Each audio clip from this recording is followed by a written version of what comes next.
le Japon. C'est pas seulement le pays des cerisiers et des gratte-ciels, c'est aussi un endroit où les morts continuent de voyager.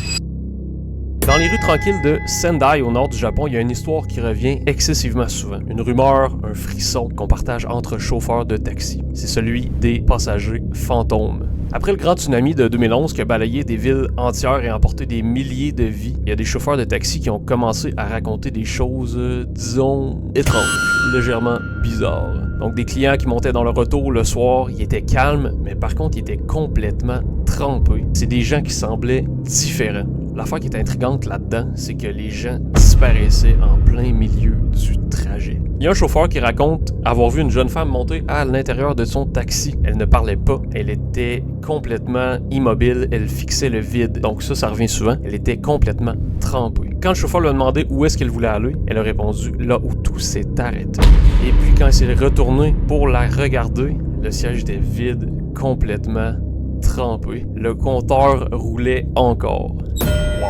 Donc, on parle pas simplement d'un événement unique. Il y a beaucoup de chauffeurs de taxi dans la région de Sendai qui ont raconté avoir vécu des choses semblables. Des gars en veston, des enfants en uniforme d'école, des gens qui demandaient d'aller à des adresses qui n'existaient plus, des adresses donc qui avaient été rasées par le tsunami. Donc, on parle de quartiers complètement démolis et emportés par les vagues pendant l'événement de 2011. Dans la culture japonaise, on croit que si une personne meurt subitement, son âme peut rester prise entre deux mondes. L'âme se trouve donc à être incapable de comprendre qu'elle n'est plus dans le monde des vivants. Ce qu'on raconte, c'est que les passagers, entre autres les passagers fantômes, on dit qu'ils cherchent encore le chemin du retour. Donc ils cherchent à revenir, puisqu'ils comprennent pas pourquoi ils sont là.